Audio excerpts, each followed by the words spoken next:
I think about my race are also largely characterized by the way that I grew up and where I grew up and what my family looks like. Well, I'll start with the rationale that my parents had for raising their children in New York, which was that they felt that New York City was the only place where they could raise children who were Japanese, American, and Iraqi, and have people not think twice about it. On the one hand, I think at the very beginning, the melting pot idea is sometimes simplistic. Sort of debate over whether the melting pot model in some senses is really a salad bowl model, right? Where you clearly have the intermingling of various different agents, but they don't blend into one another. That some aspects of Singapore are clearly salad bowl, like you have 4 methods of classification on your identity card. And so that's not a thing that happens in America at all, right? Races are not identity cards, but it is in Singapore. And there are 4 kinds of races you can have. You can have Chinese, Malay, Indian, and other.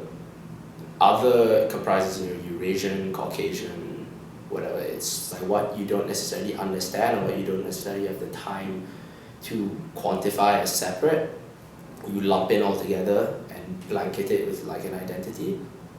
And the rest are like clearly delineated.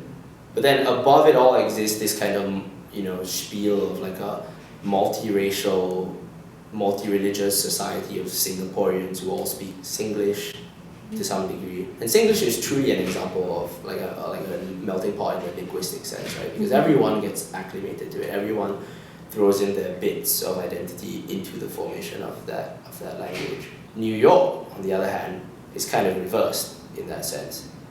You do not have people speaking New Yorkian. There isn't like a language or manner of speaking that people all kind of contribute to, right? It's clear that you know who's the immigrant in New York, you know who's the New Yorker, you know who's American but not from New York. Very obvious, at least in my view. And race-wise, it's a melting pot in the sense where you have everyone coming together, but it's really not a melting pot because everyone is distinct. Where I think I find myself able to kind of assimilate into a New York identity is through behavior and through shared experience.